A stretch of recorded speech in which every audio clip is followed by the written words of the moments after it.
Welcome back to the leading edge of integrative mental health. I'm your host, Lisa Dale Miller. Please review and subscribe to the Groundless Ground podcast on Apple Podcasts, Spotify, Stitcher, Google Podcasts, YouTube, radio.com, TuneIn, iHeartRadio, and of course find out more at groundlessground.com. I'm ready to go. How about you? 1 year ago, Santa Clara County was the first California locale to go into lockdown.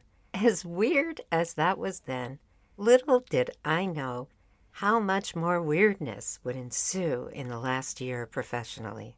In a flash, psychotherapists were forced to work remotely with everyone, and somatic psychotherapists had to adapt and figure out new ways to notice and work with nervous system responses session after session on Zoom. Yes, many of us had been using telehealth for some years when necessary, but not every session for every patient. Fortunately, Kain offered consultation groups throughout 2020 to guide many of us in adopting targeted somatic interventions for effective teletherapy. And in this episode, Kathy returns to share her unparalleled expertise on effective use of somatic interventions in both physical space as well as in cyberspace. She gets very specific about what interventions work and don't work, and the kind of patients that may benefit or be underserved when the medium of contact is screen only. And Kathy gives an in-depth analysis of the interplay of awareness and points of contact in somatic interventions, regardless of whether the clinician has physical contact with the patient or not. We also take a deep dive into the role of intersubjectivity in somatic work, the importance of viewing the patient as the expert, and how to skillfully navigate somatic countertransference while keeping in mind the patient's benefit and maintenance of the therapeutic and relational connection. This episode is appropriate for both somatic practitioners as well as novices who may be interested in the mechanics of this work, particularly when applied in the psychotherapeutic process. Kathy Kain, I'm so excited to have you back. I know we always have fun in our conversations. We're going to do something very useful today for everybody who's been a practitioner of somatic psychotherapy or body work over the last year of COVID, when this has been trying for most of us. What we're going to do today is two things. Describe again for people the basics of somatic psychotherapy, including touch into your work, also even the basics for people who are body practitioners and are used to doing this, and how this actually works methodologically. And then we're going to talk about, in a year where you can't get near anybody and you have to do this remotely, how has this actually been working? I'm assuming those will both be pretty interesting bits of conversation to have. I hope it will, but I know we'll have fun. We'll see if the listeners do too. Oh, I think they're going to have fun and learn a lot. And you're the perfect person to do this because really there's nobody, I feel, out there who has created a methodology for actually training people in how to do and incorporate touch into psychotherapeutic work or any other kind of work that might not be body-based in its essence. Honestly, that came from a version of the conversation that we're starting with for me, because I was originally trained as a body worker. The first introduction I had to teaching people how to incorporate touch into a non-bodywork context was being invited in the somatic psychotherapy program in Australia, where I was teaching bodywork. I was invited by the person who ran the college to come in to start teaching the budding psychotherapists how to incorporate first a kind of a focus on the body, but then also actually using touch. And that really helped me get clear about the why and why would it be important. What's the difference of the purpose of touch in that context compared to what I was trained in, which is what I call repair work, meaning that people have an issue, they have an injury, some kind of stress injury, so to speak, where they've got a tight back or what have you. And really the focus is to get them back to physical health. So you're repairing that version of damage that's been done. That's a really different focus than when you're working in either a psychotherapeutic context, trauma recovery, anything where the focus is more along the lines of embodiment, presence, addressing what I might call wounds of presence. So people have not felt safe to be themselves and be here and take up space. That's a really different focus. It needs a different set of skills. And at that time, and even now, what was happening in somatic psychotherapy programs is people were being told to go and take a massage class. And I was just outraged because it's a completely different job. It's like saying, well, because you drive a car, you should know how to fly a plane. Some of the skills are the same, but really the focus is totally different and the skill set is really quite different. And I just was really upset by this sort of lazy way of saying, we're going to give you some pretend skills and then unleash you on your clients. And it just felt really unethical to me to do that way. So I proposed to the director of the college that we actually create a more integrated program where the skills that were being taught to people were the touch skills and the embodiment, body oriented skills of noticing what was happening in someone's body and directing them and guiding them in these changes. It was really specific to the non-body work repair side of the picture. It's a critical side of the picture, but it does require different skills. So that was 35 years ago now. And it really wasn't being done much at that time. There's more programs now that teach in this context. They bring in skills specific to working in the psychotherapeutic context. But at that time, it just wasn't integrated. It was these two totally separate tracks. So I've got a lot of experience in that. That was my original area of expertise. I later developed an additional expertise in doing this in relation to trauma and working specifically with the issues that arise somatically with trauma. That first place it happened was how do you appropriately, ethically integrate body awareness, but also specifically touch into working in a non-repair focus, whatever that might be. Even for some medical practitioners, where the way that they're taught to do touch is often so clinical that it causes more harm than it helps. It leaves the person out in the touch that's happening. So there's a lot of practitioners that can benefit from that. Instead of looking at things as I was taught to do, like range of motion, pain level, are muscles constricted? Is there limitation here on what someone can do and feel like they can support it physically? That's a repair kind of focus. When we're using touch or body awareness in an embodiment context, in a psychotherapy context, we're looking at things more that we would name as this sort of amorphous term of presence. And how do we define that? And for me, it's a quality of the person having access to their somatic self, not that it's separate from their other versions of self, but at a majority cultural norm, we value cognition, we value thinking, we value social skills, particular categories of social skills. We almost value in no way at all the ability to be present somatically. We like it in children. We find that sort of joyful, gleeful presence satisfying. And this is one of the things Porges has talked about in terms of interoception. We don't teach children how to do it. We actively teach children social skills, communication skills. We don't teach children how to notice themselves, how to be aware of themselves at the interoceptive and somatic level. What does liking something feel like? What does not liking something feel like? What does a boundary, an appropriate boundary, feel like somatically? How do I know that? What is safety like? How do I know when I'm safe? One of the questions I ask my clients is, how do you know when someone wishes you well? And very often with people, especially with trauma in their history, they haven't a clue.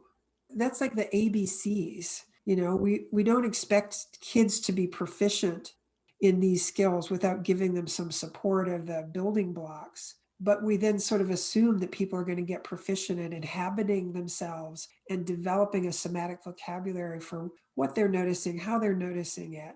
What does this mean? So to me, using touch and using a somatic approach fills that in if it wasn't there for the person. How are you present to yourself? How do you feel yourself? How do you notice other people somatically? How do you notice your effect on other people? And how do you feel their effect on you? How do you read the environment?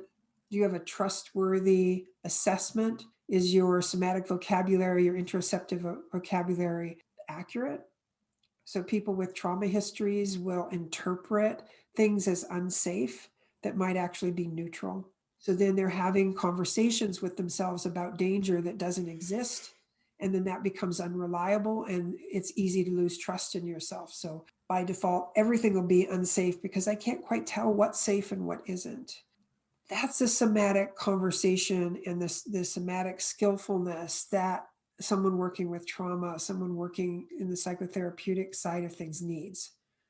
That's a different skill set. That's a different way to pay attention. And that's what I wanted to do in teaching in that side of things is how do you support your clients in gaining these skills that they maybe don't have, or they had the skills and they've been wounded by what's happened in their life, or they've been rejected and told that that's not true.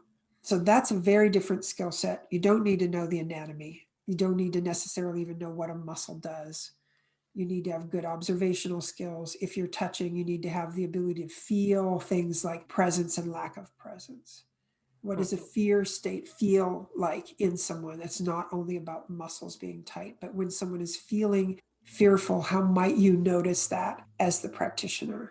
So that seems like there's some discrete sets of skills that you will impart. So there's a set of skills that has to do with the eyes, learning how to see rather than focus so much on hearing. People in psychotherapy are very trained to hear. It's all supposed to be about words. Seeing the condition of embodiment or presence that I don't think is ever taught other than in somatic psychotherapy contexts. I would say there's also all of the senses would be important. It's a difference between listening to the words and listening to how the words are said. So And we're taught that you can see when a person is lost in their thoughts. right, You can see when they're not in the world. It seems like there's a way to see whether the mind is telling the body it's not safe or the body is locked in a habit of unsafety, even though there's no information from the environment for unsafety. I agree. And I think there's another layer in there, which is that some things you can't fake with your voice. Your voice tone will change when you're stressed. It does take a practiced clinician to hear the nuances of that with someone who's very used to pretending that they're okay vocally. Same is true facially. People can arrange their face in a relatively convincing version of social connection. They can force themselves to make eye contact. They can do a pretty good imitation of a person who's present and engaged. But if you include all of the sense information of what you can gather and that quality of presence and breath and all of the things that we know to notice at a somatic level, it gets very hard to fake it when you have an experienced practitioner sitting opposite you. That feeling state in the field, your little Yes. hairs stand up on the back of your neck as the practitioner is like, I feel relatively convinced that you're as relaxed as you're saying that you are. You're getting a more genuine indicator if you know how to pay attention to the things that you're talking about. Posture, what I call the anti-gravity effort. So if someone is braced and sort of ready to react and they're in that anti-gravity, getting ready for fight or flight, for example, that's visible if you know what you're looking for. And they might Yes. be telling you they're relaxed and they might be taking deep breaths and sort of forcing their breath, but the lie will be put to that by what the rest of their somatic system is doing. And that's visible to a certain degree, it's feelable. I had to get over my bias that a lot of body workers have, which is that you can feel everything. And then I took the somatic experiencing training and we were forced to sit across from people and look at them. And it was like, wait a minute. For me, this is like working blind because I have my eyes open and my hands not on somebody. And lots of body workers have the habit of closing their eyes to make their hands as big as possible in their brain. And then you can feel all these tiny nuances. And it Mm. was a struggle to see some of what I had been feeling. And of course, what I learned, there's some things that are visible that I can't feel. So then I try to encourage people, even if they're touching, to work with their eyes open. I still have the default. If I really need to get attentive physically, I close my eyes. And part of that is the dissonance between what you're seeing and what your hands are feeling. Things feel bigger than they look, for example. And it can be very disconcerting that your hands are telling you there's this very detailed something. You're touching their shirt or something like that, and it doesn't feel the same as it looks. So many of us have a way to kind of get that dissonance out of the channel by closing our eyes or maybe taking our hands off and looking, that kind of thing. But it turns out there are some things that are more visible than they are feelable. So the more senses we use, that's what I was referring to about hearing. Some things are better that you hear than you feel. So if you've learned to have all of your senses, even that sort of resonant sense of an echo in your own body, you've got lots of different channels to take in the information about what's happening with the person. Then there's sensate touch. It's good for us, I think, to first talk about when you're free to use it. So let's do that first before we go to, oh, wow, COVID's here and now I can't use it. So when you can use it, touch, for me, you could definitely correct me. It seems to be a two-way relationship between awareness, the capacity to know what information is arising in the connection you're having with whatever body part, and the touch itself. For instance, your hand is having experience, and then there's the mind, which is processing and having all of that information acted on, I would say. So it seems like awareness, touch itself are partners for the practitioner. Would you agree? Yes. So to just kind of flip that, one of the first things when I'm teaching people about the use of touch in the context in which we're talking, that I'm teaching them to do is to separate their attention from their hand. Okay. So, and this also is about a cultural norm about touch. So we do this collusion in most contexts with touch, that there is a toucher and a touchy. And so the clinician, let's say you're a massage therapist, the massage therapist is touching the client, the massage therapist is active. What nobody talks about is that client is also touching the therapist, Yeah. right? They're touching them with their arm, with their leg, with whatever is quote unquote being touched. So we have this one directional idea of touch, that it goes one way, and that we as the practitioner are not being touched because we're using our hand. That's the thing we use to touch, and nothing else touches. And that's just not accurate. Whatever Yeah. we are touching is touching us back. And both of us are gathering information about the other.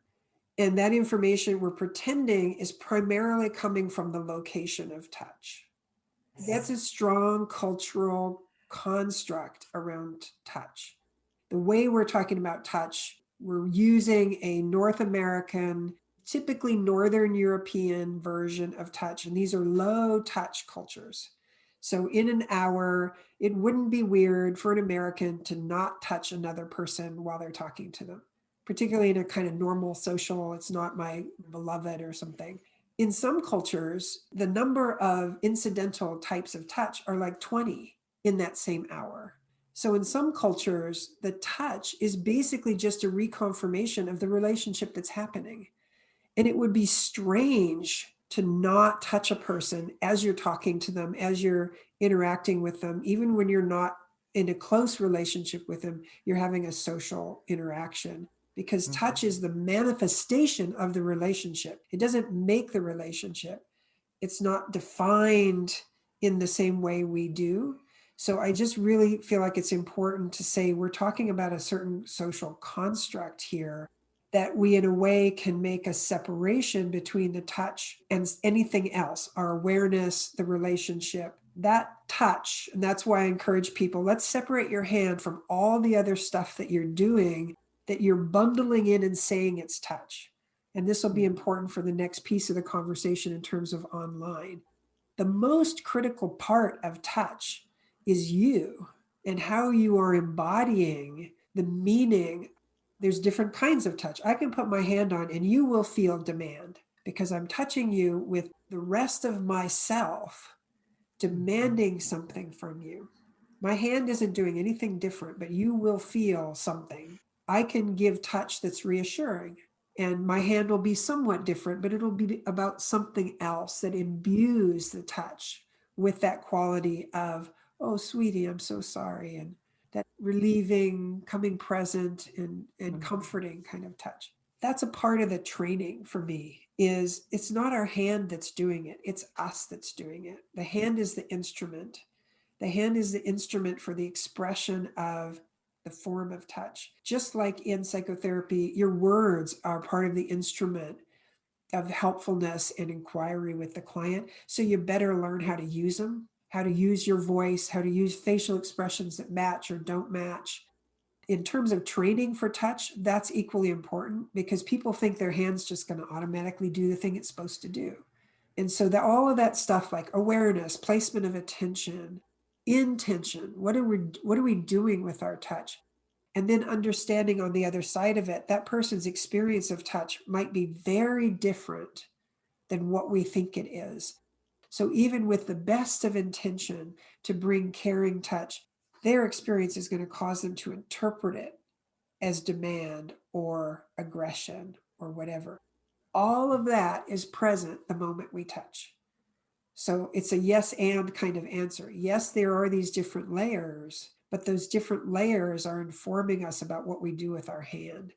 And I really encourage people to think about touch not being about hand. Touch is what we are doing together. That client is touching us back.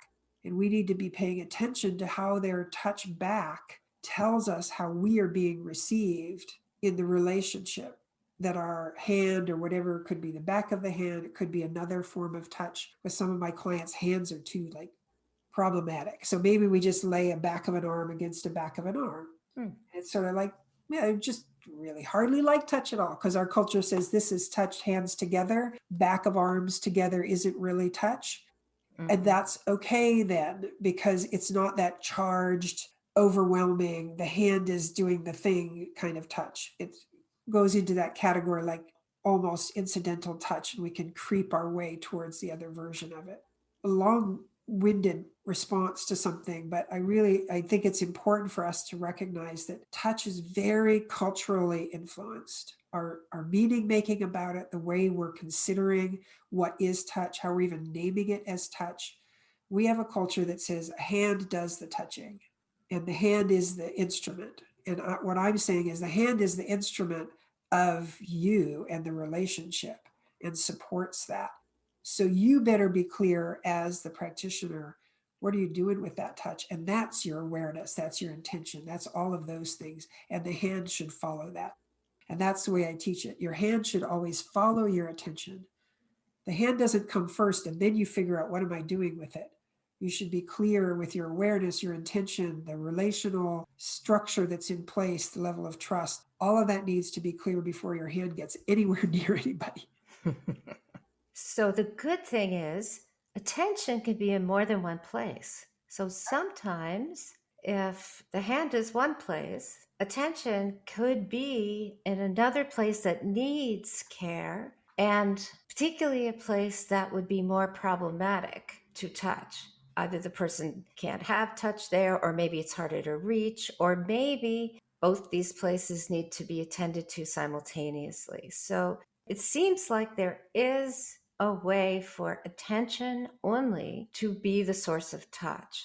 Yes. And that lets you also break the boundaries of the basic construct of touch because, for example, I work with many clients who are touch phobic. It's never happened yet that I haven't been able to touch that person. Putting it in the context, they're coming to me because someone either referred them to me to do some repair around touch, or they themselves have a goal. With one of my clients, she said, I'd like to be able to take a hug from my grandchildren and not brace against it. I'm doing it, but I know they can feel that I'm bracing and they think it's them and it's not. It's about how problematic touch is for me. Well, one of the things we can do is what if you come to your skin from the inside as the client, and invariably we can find some other layer of the body, some other way of putting attention because it's usually the skin that's the issue around touch. Well, we can Mhm. just pretend it's not there. What if we just touch your bone? Oh, that's great. I like that. Great. For the Yeah. moment, we'll just leave the skin out of the picture of touch. We're touching straight to the bone. Even if my hand's on, we know I'm actually touching the skin, but we're not putting our attention on the skin. So all the stuff the skin has to say about this is problematic and I don't like it and it's scary is gently set aside. And then we get to talk to the bone that says, actually, I kind of like this relationship thing and having someone show up with me. Or the client puts their attention from the inside. It's like, well, actually, the underside of the skin is kind of nice. If I'm touching from here to the surface, it's in my control because, of course, skin is a boundary organ, it's a boundary structure. So it takes on all this huge metaphorical load of managing boundary. So if we come up from the inside to that boundary and meet it from the inside, I get to say where the edge is. That's okay by me. Now the skin is not so problematic. So if Mhm. we learn to use our awareness, and sometimes our awareness is in the same place as our hand, great. And sometimes our awareness and our attention is in a different place than our hand. And hopefully, we are guiding the client. This is one of the jobs that goes with this version of touch. We are guiding the client in developing their skillful capacity for awareness. So they develop the same tool and they can join us or go somewhere different. And now we've got two of us working together to create this form of attention that lets us, a precision form of attention that lets us do now a different kind of work than we otherwise could have done. So this is one of the things that I so appreciate about somatic touch that you've taught me, as well as the SE touch that I've learned. It is not passive for the person who is receiving the care. And I find that it's a tremendous training tool for them so that if I don't include them, if I don't insist, it's really their job on the table, or if I'm touching off the table, or whatever we're doing, if I'm not insisting to them, that most of the work and most of the result comes when they develop capacity for intimacy with attention with their own bodily system. That to me is the jewel of this whole thing. Yeah, and even that structure is, I don't even think of it as them receiving care. I think of it as a joint project. So the way I structure it for myself is all I'm doing is setting the conditions that make it likely that the thing the client has the goal for is going to happen. I'm setting the conditions that are going to increase the probability that they will find their way to touch that feels workable for them. And then if they do that enough, it feels so workable that it stops being a problem. So we're always co-creating, and that's in the language that I use. It's in how I'm considering touch. I'm not touching the other person by myself. I'm inviting them to tune my contact with them so that it's always okay for them, or my hand comes off or my attention comes away. The mutuality has to be there. And of course, I'm working a lot with people with trauma. And one of the wounds that people have is that mutuality wasn't there and boundaries were breached. And people touch them either inappropriately or painfully, or Yeah. those are the kind of folks who more specifically go to people who know how to use touch. Their early experiences have had negative experiences with touch, and so they're seeking someone out that's going to help them find another positive framework.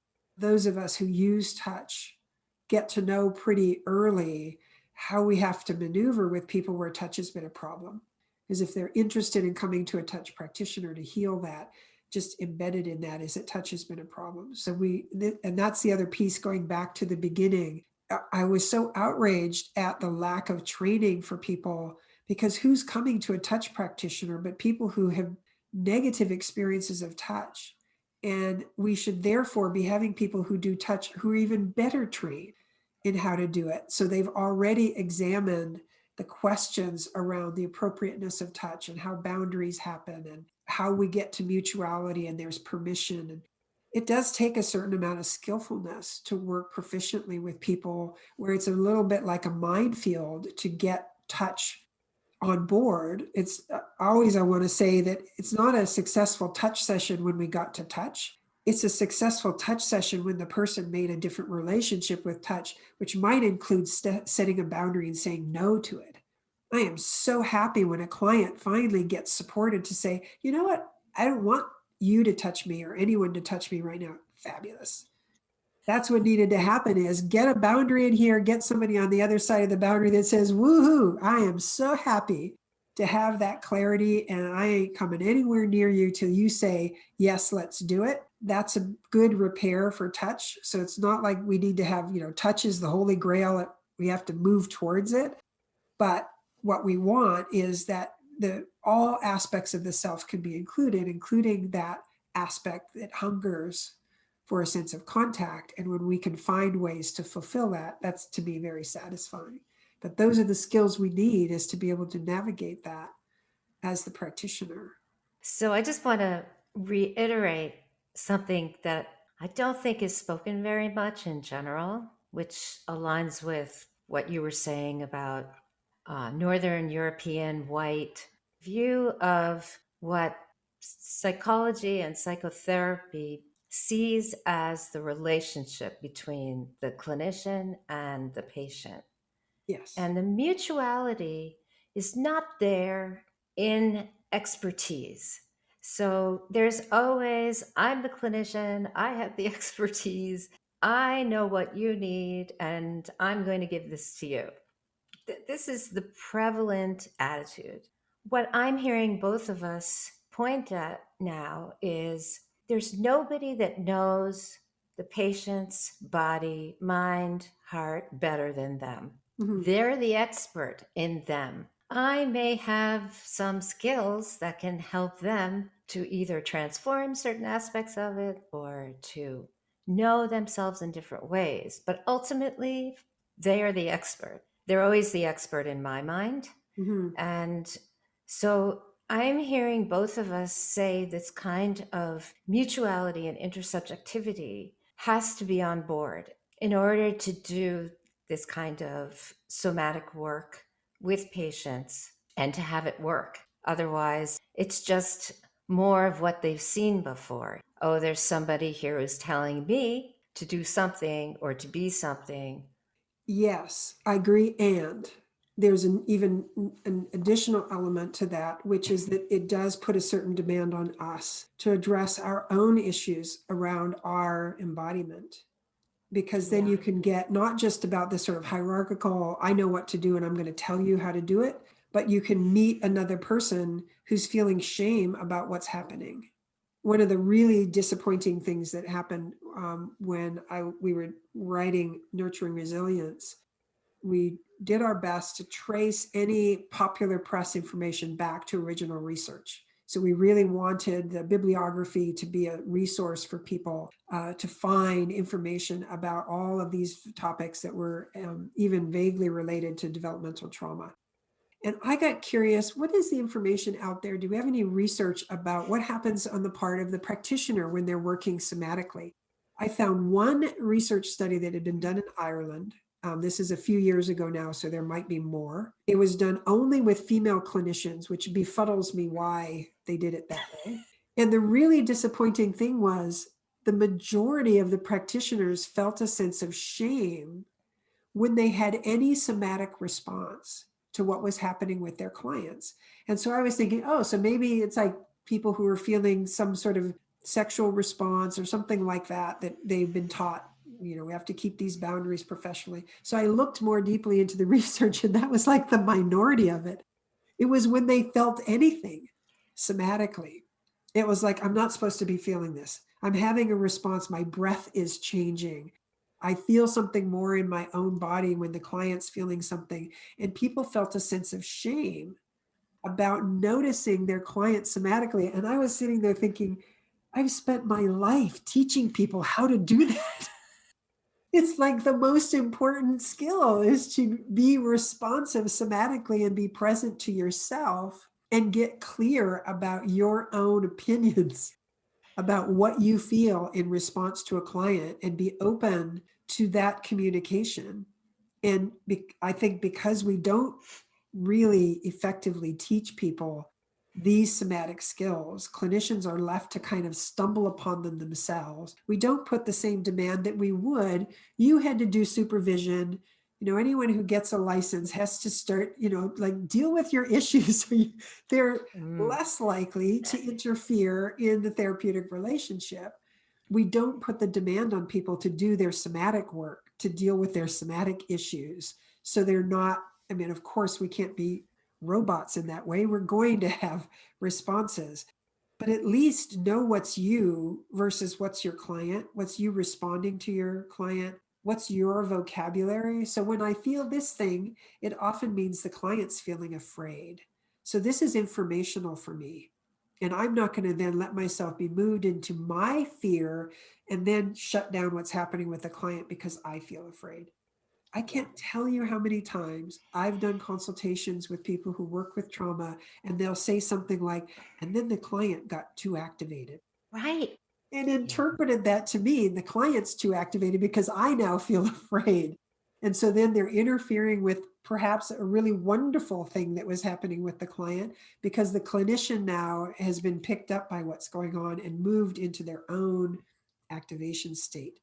It's like that's the training we need to be doing. So we're understanding our own somatic signaling. So it's not only about the hierarchy, power, differential construct, it's that we've, at the majority culture level, we've done such a poor job of teaching people about their somatic self, so to speak. Again, not that it's separate, but to know themselves somatically, understand what does that sensation mean? What is happening here if I feel this thing when I'm sitting with the client? How does that client feeling that thing and expressing that thing influence me? And how can I be proficient to not let my own like personal preferences come in and diminish what I can do with a client? We don't put enough of that demand on practitioners that are using somatic methods. Yes. When you're trained as a psychotherapist, ostensibly, you're trained to notice what is called countertransference, which would be what's coming up in me when the patient is having XYZ and making that determination what's theirs, what's mine, and how do I want to work with that. But I could tell you a lot of the advice is, well, notice it in the moment, but then put it away and then go do some supervision around what came up for you. What that does for me energetically with the person you're working with is if you notice it and then you put it away, you basically have exited the engagement. So for me, there's something about skillfully in the moment finding a way to discern what's mine, what's theirs, and then discern, is there anything useful here? So maybe I do have some feeling of fear coming up, but I'm not going to assume that's about them. I actually am going to question it. And then can I skillfully find a way to join with them and ask something about, like, share in a skillful way? Oh, wow, I'm noticing this. What are you noticing? And then what it does is it invites them back into that position of expert and lets them correct me if something is going on in the intersubjective space that's not about them. And I don't feel afraid to be transparent like that because I'm transparent energetically anyway to them in the intersubjective space. So why should I hide that transparency in the engagement relationally? I know this is tricky, what I'm suggesting. You have to really be trained quite a bit to do this, but it just seems honest. Adding on to that is the other thing that is sometimes happening is you're in now a pattern that has repeated for that person. So then the example I'll use is what's often referred to as traumatic transference and countertransference. And Mm-hmm. those of us in the physical care world are very likely to encounter this in particular ways. So what I have learned in myself is a particular, what I call a rising up. It's this thing that can happen with clients who are basically demanding that you help them while simultaneously putting every possible barrier in the way for you to do that thing. And what I have learned over time is when I feel this particular movement in myself somatically, it's like a rising up to, if I keep going with it, I'm going to bark at the client about this topic. And what I've learned is like, oh, this is the pattern thing that has probably induced in other practitioners that very response. And say at a medical level, then that clinician, the physician, whoever is like, okay, then I'm going to order this test, or I'm going to do this thing, or call Right. you a malingerer or whatever. So the moment I feel that is like, oh, we're in that.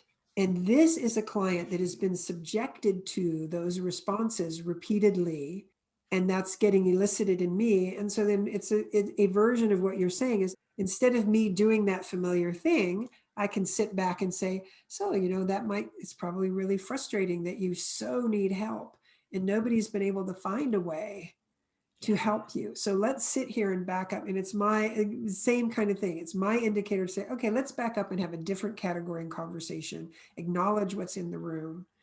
But it's happening more in that the trauma, their traumatic transference, same basic dynamic. It's just arising out of the trauma. And it's exactly as you say, is getting skillful at working with it so it stays in the room. Because I Right. learned that is like, if I put this out of the room and just say, well, that's my business to work with later, the client got no benefit out of me Exactly. figuring out a different response to have, and to Yeah. let it be present in the room to say, this is what happens with trauma. And I bet it's been true that you've had people kick you out of their practice. And, some of the clients that I'd worked with had seen 50 or 100 different types of practitioners who refused to work with them. That pattern arises, it gets completed. The client doesn't know a different way to do it, doesn't know how to move that conversation. If I can figure out how to do that with them, even though it might be messy and need repair and all of that, then we're getting somewhere. That's where I see that consultation and supervision helps, because we're all going to get these things wrong, so to speak, and be messy with it. And then we can get consultation about how to do that better. And these are the ways that we can, in fact, serve the client more, is working with those things that are challenging for us. And this one of how you keep it in the room instead of having to move it aside is not an easy one.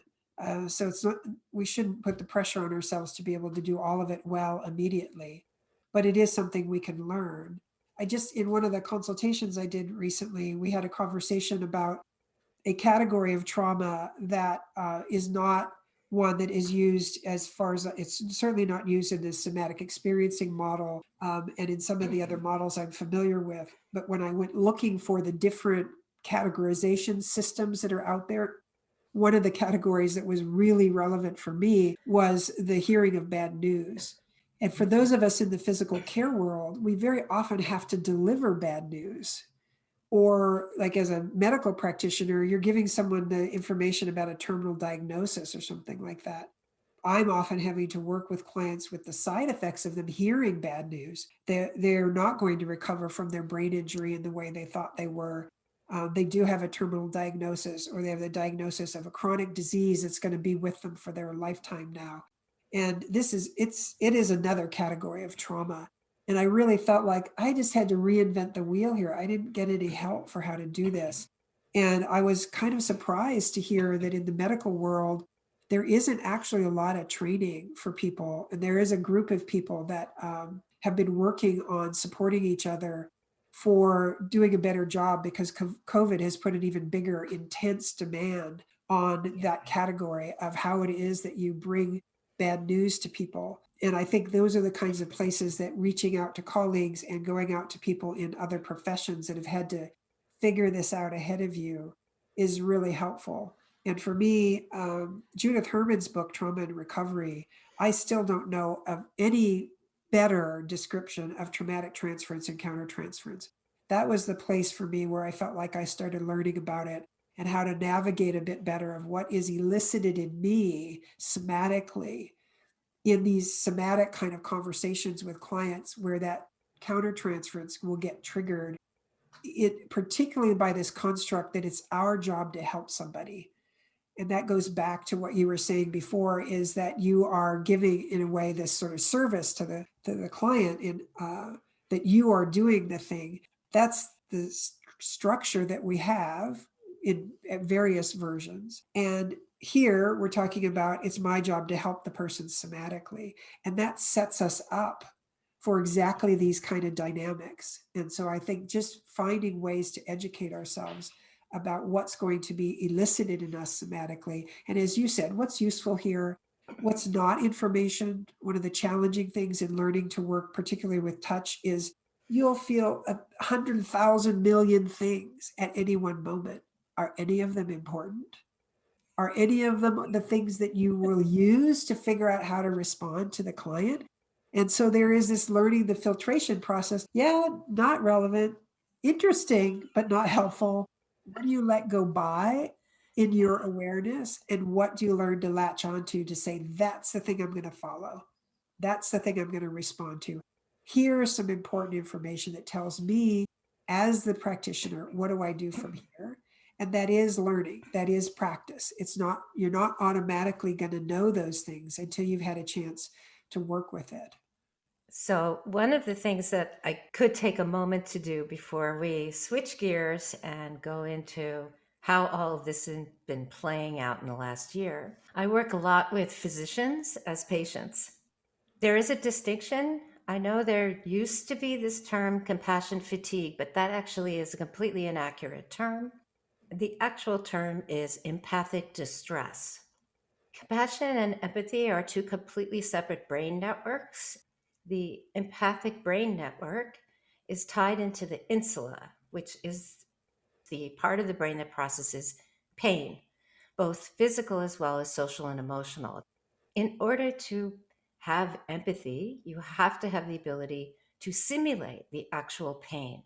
If you stay in the empathic brain network and you stay with that pinging on the feeling of pain when you, for instance, deliver bad news to a patient, you end up in empathic distress. However, compassion requires empathy first. You have to have that knowledge of what is the suffering. You have to know what the pain is. But very quickly, the clinician can learn to move away from the pain network and go right into how can I be of service? How can I help? What does the person actually need right now? And that switches the brain network into the prefrontal cortex, where we do moral reasoning, where we do executive function. And so there's no more pinging in the insula. There isn't the empathic distress response. So actually, there's several trainings. The GRACE training is a training that's being offered to clinicians now. Cool. And I think you can add into that, and I would think it would make it even more potent, is moving into a broader somatic space. That Yes. for me is also how I'm doing it, is the same disturbance in a bigger space is less of a disturbance. And again, there's a sort of cultural differences of collectivistic cultures use the collective as a way to hold it. So then it's not a single person having to be in that channel, is the collective is there to hold the grief and to hold the distress or the pain. So that movement out into a broader collective is another deepening of, I think, that skillfulness. And again, as you referred back to, is the medical model that is the model that we're using primarily in North America, and again, the majority culture, is an individualistic model. And so we give care on this individual basis, and we're not really encouraging the care providers to be a part of a bigger collective necessarily. I think it's been happening more. It's had to happen in COVID, of people moving out into a broader sense of interconnection. It's a little bit too little too late, I think, for many people. But that's the other piece of the puzzle, is that the possibility in working somatically is also to be connecting to the somatic collective, because I really think, like, on a different map, to get specific about it, that our somatic systems, and particularly the visceral systems, are actually a part of the social engagement system. And I think it's one of the ways we find our collective. It makes sense to me from a survival perspective that we would be able to feel our group members even when we can't see them, even in the dark, even when they're behind something else, where we have to find them to know where we are in terms of securing our survival or securing food or whatever. It's just always made sense to me that we had this other way to communicate that wasn't based on being able to see people or hear them or talk to them. And that's how I see people working somatically. And that to me argues in favor of not being isolated somatic. And that does actually come back to the piece of the conversation in terms of working remotely is, of course, one of the things that's happened in the pandemic is people have been isolated. And I think that's been very, very challenging for a lot of people. Some people find it a relief, actually. They don't have to work so hard anymore. They can just be at home, which is really what they wanted to do all the way along. But I do think there is this risk that it disconnects us from the somatic collective in ways that for some people are very harming. Banding together was our superpower out on the savannah. Our species would not have survived without this. This has been quite destabilizing in so many ways, not just for the people that we see as clients and patients, but also practitioners. Right. Maybe we could start to really talk about what this has been like over the last year and how being forced out of one's office and away from physical space, how that has impacted the use of touch and somatic psychotherapy and somatic practice in general. Oh, that's its own topic, isn't it? Yep. It's one of those things where there's some unexpected good things. Unexpected to me, anyway. I thought it was going to be only bad. We've seen the possibility of having access for people who didn't have access before. It was a strain to support the needed travel for even just bus fare for some people, if they're the one that has to go to receive care of some sort. So for some people, there's been increased access. I've certainly seen that in the teaching field. I'm assuming there's some version of that depending on what happens in licensing and whatever. One of the things that's happened is people in cultures where a somatic approach is even less known than in our culture, they're now finding like-minded people. They're able to find colleagues that they can consult with. They're by themselves in communities working to support their clients and patients, and they have no one to talk to about what they're noticing, what their challenges are. And now they're having access to a broader community. That's been fabulous. I assume that some clients are finding their way to practitioners that they otherwise would never have had the possibility of working with, and they can now find them for people who want to work somatically. Some cultures don't support it at all. It's just Mhm. not a part of the treatment culture in any form. So for clients that are desperate for having a somatic influence in the work, they've been freed up from their local region and freed up from the costs.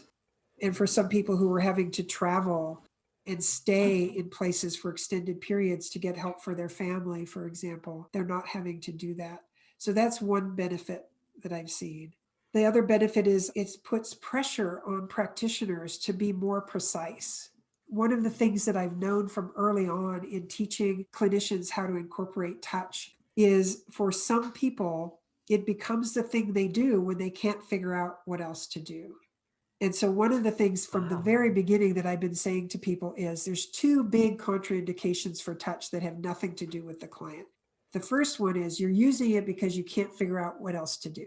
That's actually a reason not to use touch, because you're just using it as like, oh, the client will feel good. I'll just do this little touch thing and they'll feel like I'm connecting with them, or whatever the logic is that says I'm completely lost and freaked out about what's happening with my client. So here, I'll just do some touch with them. This is just the wrong time to use touch. So that's one big contraindication. And the other is when you don't feel comfortable doing it. And that goes back to what we were saying before. Is there something about the touch that is alarming for you, Yeah. or you're not sure if you should be using it with what's happening with this client? This is a good time not to use it. So in the online format, those little crutches that people were using touch for are gone. You don't get to just use it because you're lost with the client. So that has put a demand on people for a level of precision in their assessment of the client that is not there when you're in person, and you can kind of get away with being sloppy and use your little friendly tools that you've developed that skate over your lack of knowledge. Or and touch is one of those places that I've seen people use to fill in the gaps or throw in a little somatic exercise because I'm lost and I don't know what else to do. It also has put a demand on precision in the skillfulness, because if you are guiding the person, if you're guiding with touch, you can be kind of approximate and not really know what you're doing, and you'll sort of get there. But if you're guiding someone in a guided imagery, you're inviting them to notice things within themselves. If you're working in an online format, you better know how to get there yourself, because you will be using that resonant field across an electronic medium. It works, turns out. That's been one of the really surprising things for me, is the electronic medium is kind of like the hand. It's the instrument, and it's the instrument that uses the very thing. But you better have the thing. You better know how to be embodied and be present to your client, because you're going to have to do it. You can't fake it in this format. And then your observation skills are going to have to be better tuned. You're going to have to translate what you're seeing into what you would feel. That's been something I've been having to do as I've been teaching. I haven't been seeing clients other than to do demos. I haven't been seeing clients online, but I've been teaching and I have been doing demo practices. And what I really have to rely on is my observational skills visually and in this sort of funny electronic modified medium of resonance to notice what's happening with the person.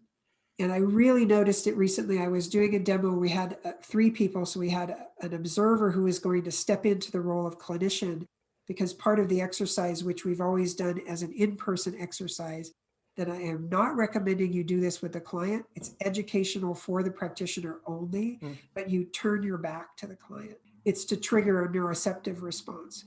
In person, I've always been able to feel what's happening with the client and know when I have to turn back around.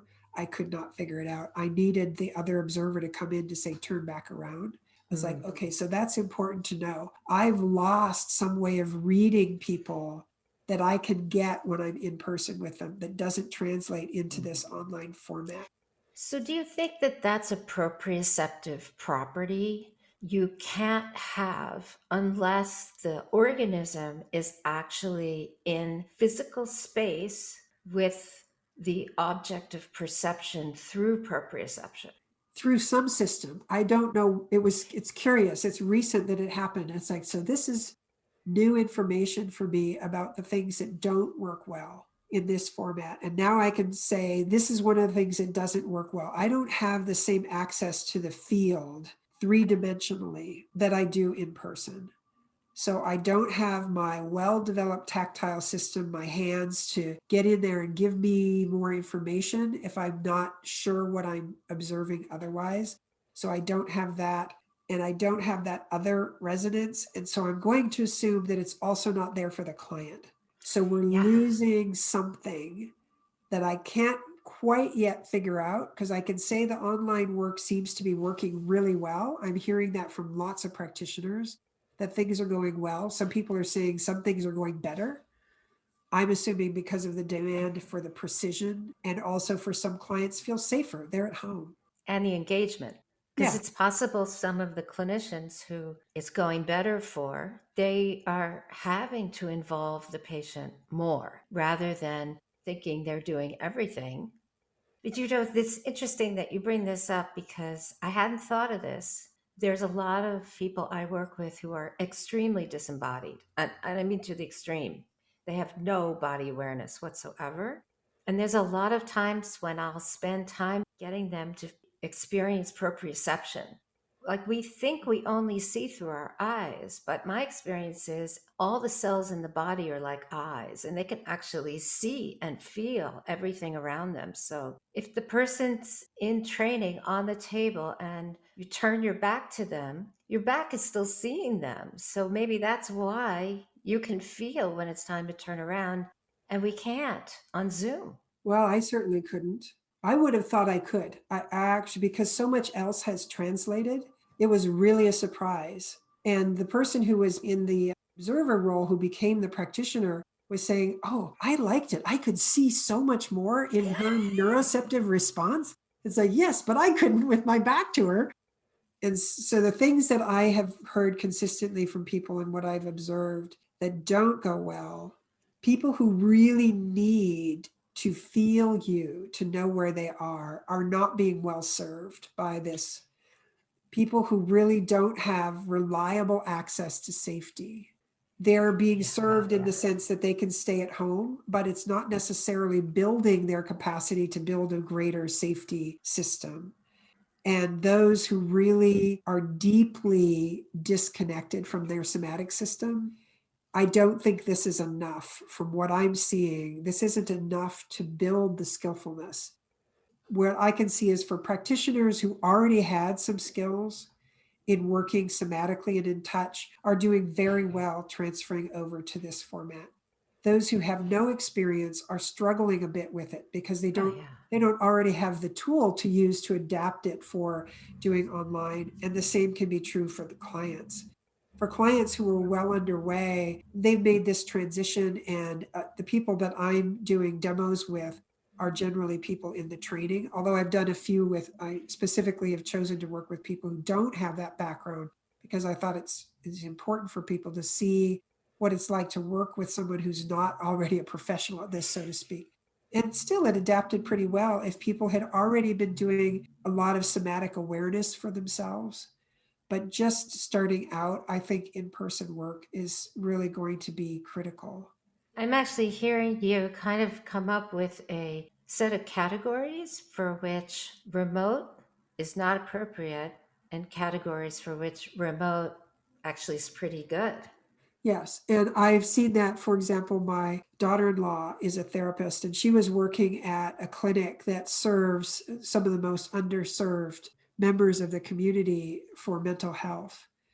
And what she said is they've actually all the way along with full masks and face shields and everything been continuing to see some of their clients. It's just not at all tenable to move them into this kind of format. First of all, they don't show up for their appointments. Their lives are not organized enough to figure this kind of thing out. It almost reproduces that sense of the objectified person and the objectified therapist person relationship.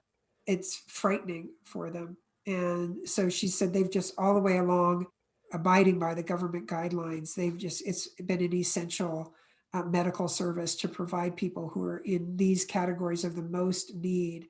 So, certain people with particular types of mental health issues, I think absolutely they need to see someone in person. And people who are starting out at the on their journey of healing and developing these somatic skills, I think you can still move them along. We're stuck working online at this point in it. I'm not an advocate for doing nothing. I think whatever you can do in the online format is going to move the person along. But at a certain point, I think people will see if they go back to working in person, they'll see people jump forward in the skillfulness when they can be present to that resonance. Sitting across from the person, they're learning from you. How does this happen? This is how the digestion goes. This is what happens when we're feeling safe. Our guts burble along and our muscles do this thing. And that's not as feelable in this format. The other problematic person would be someone who is in an environment that doesn't feel safe to them Yes. or doesn't feel private. So, in fact, so in the beginning of COVID, like a few months in, my physician patients, they did not want to see me over Zoom because they were on telehealth all day long. I've had people all the way through. They don't have privacy. They can't really speak without somebody hearing them. These are people who also need the safe environment where they could come and work with me. So, of course, I've been, doing the protocol and everything. And you can't imagine what they have to be doing in their personal life to be able to come and see me. At this point, it's 50-50. I've got 50% of the people who are still doing remote work with me and 50% who are in the office with me. Well, and I think that may be the new normal for practitioners. I certainly know practitioners who have decided they're never going back to in person. And those are usually for practical reasons that are about the practitioner, not about the clients.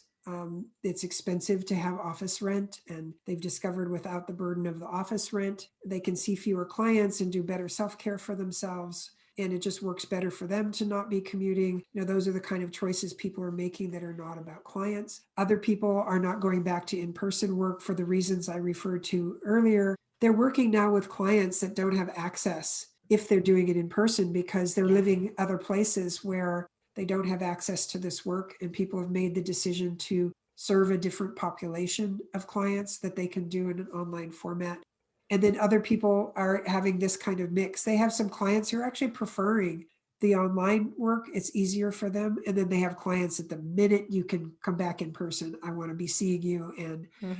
And I certainly know a lot of the somatic practitioners I'm working with are just feeling like they're giving up too much in the work with the client by working online. And the moment they can go back to safely working in person, they're in there and they're going to be 100%. That's the work that they want to do. So I've seen variations on both. I'm hearing that some clients have preferences, and I'm hearing practitioners who have preferences. So I think it'll be an interesting transition as we can finally be working safely again and clients feel more comfortable coming in, how that sorting ends up happening, that we really feel like we are serving clients well for certain kinds of clients, seeing them online. And that's not really much of an issue, and they're making good progress. And ethically, it feels like we're doing as much good for them as we could otherwise. And then there are some clients that are not being served well by working in that way, and they really need to be seen in an in-person environment for many of the reasons that you said. And for me also with the office that I used to have, I don't have a client office anymore. I was very attentive to all of the different structures in place for the client population that I worked with, so that as they walked into that space, it was triggering in them the responses about safety.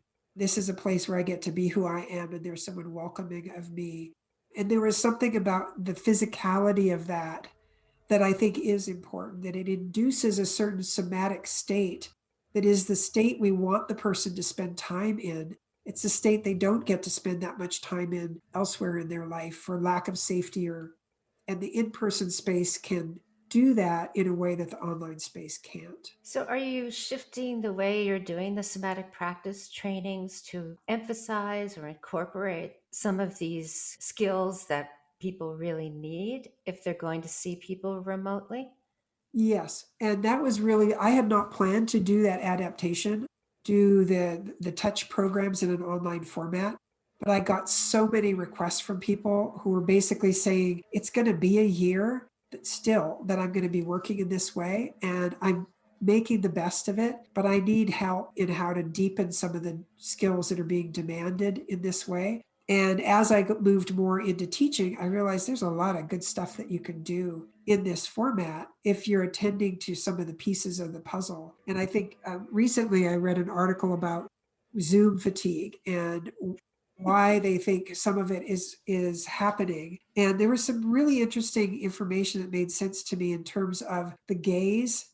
You're being looked at. So for some people, it's like performance anxiety all the time. For me, I'm like a dog going to the door when someone rings the bell. It's like, oh, it's people. I've been in isolation for so long. It's like people are coming to visit. I'm so happy to Zoom. I'm not the slightest bit tired of it. But I know for people who are on all day in that professional context, it's just like, would you stop looking at me? How do you create that sense of connection and resonance that isn't dependent entirely on looking at somebody so the client can have a break? How do you take care of yourself? Those are important things when you're going to be working online. And the precision that we were talking about. Ironically, in this format, some of the knowledge of the anatomy can be helpful.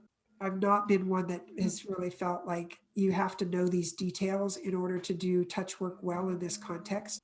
But actually, it turns out it's helpful for people to have an image to use about where they're placing their attention. So, even something like using 3D anatomy apps and that kind of thing is actually useful. And they're relatively inexpensive. People can have access to them. So whatever tools people need to feel like they get the imagery, so they have an idea of what they're aiming for themselves or how they're guiding their clients. Those are the things that can be useful working in this format that are not so necessary when you're working in person. I just can put the 3D anatomy app up and you can rotate it under here. So if you put your attention under there, what is that like? So there's things like that that you can't easily do in person, although some people have an iPad I drag the netter book out and have the picture Me right too. there with the client.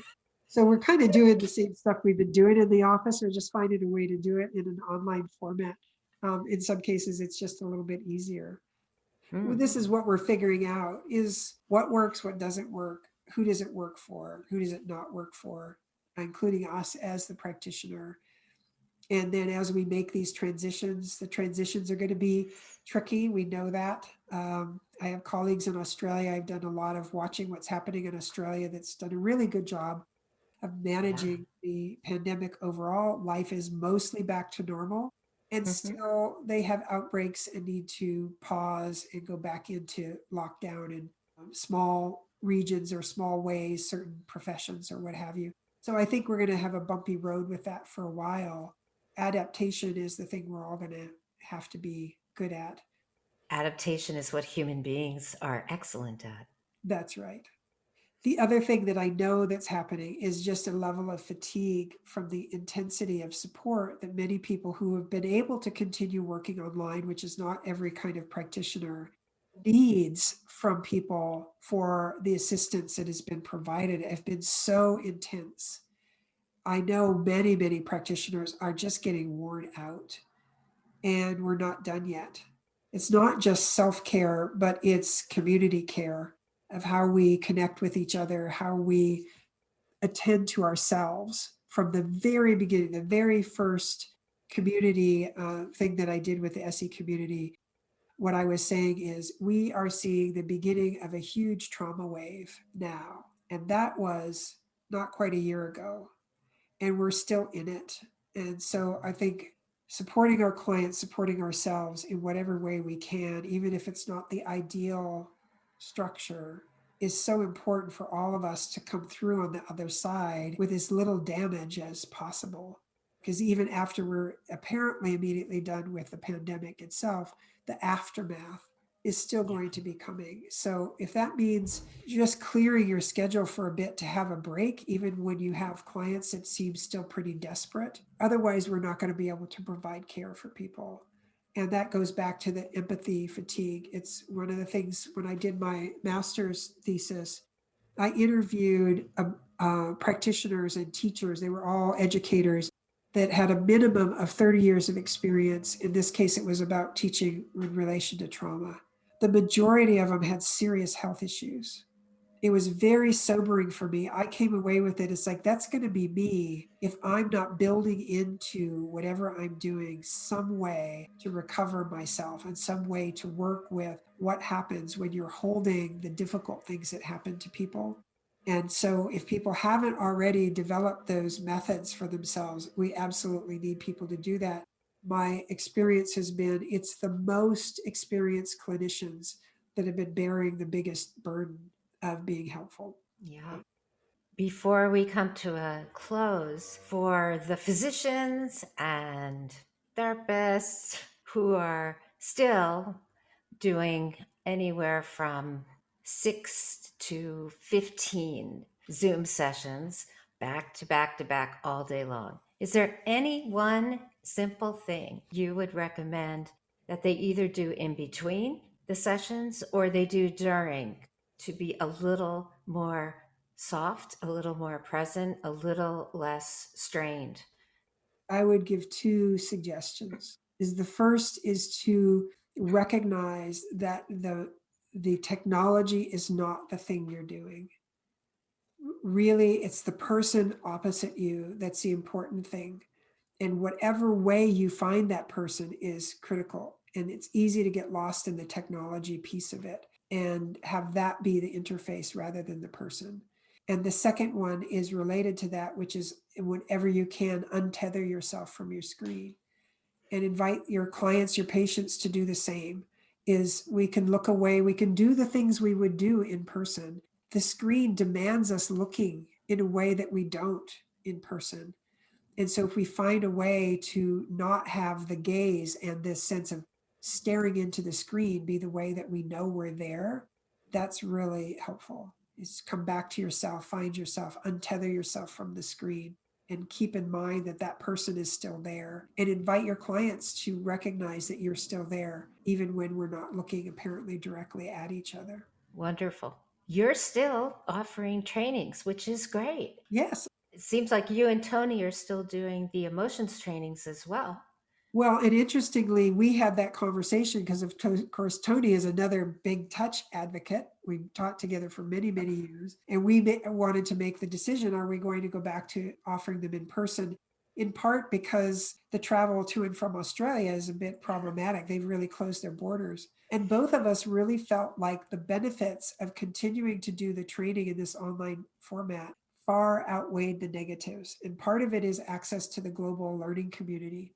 We've had people literally from all over the world have access to the trainings in a way that they otherwise would not have had. And that has really felt like another version of service to the broader learning community to support a more somatic approach and have people have access to it. So we're going to, who knows if we'll go back to in person? I assume so, because we like to visit with each other. But for now, we're keeping things online because it allows us to be clear it's happening. We don't have to wonder if things are going to cancel out if travel gets troublesome for some reason. We've been finding it really, really satisfying to be able to share these learning experiences in the online format. It's been embarrassingly good in the sense I really thought we just had to do stuff in person for all this goodness to happen. And it's like, oh, I'm proven wrong here. Turns out you can get a lot of good stuff done in this format. Thank you for the electronic folks who invented all of this. What would we have done without it? People can find your trainings at somaticpractice.net. Correct. Anything else you want people to know before we finish our conversation today? I think we've pretty much covered the waterfront on this one. Well, again, this has just been fabulous. I learned so much, as always, with you. Great to have these chats. Thank you. You're welcome. My pleasure. Thanks for listening to today's show. To get in touch, please visit groundlessground.com. Let's dedicate our efforts to the healing of our planet and all its inhabitants. See you next time on the Groundless Ground.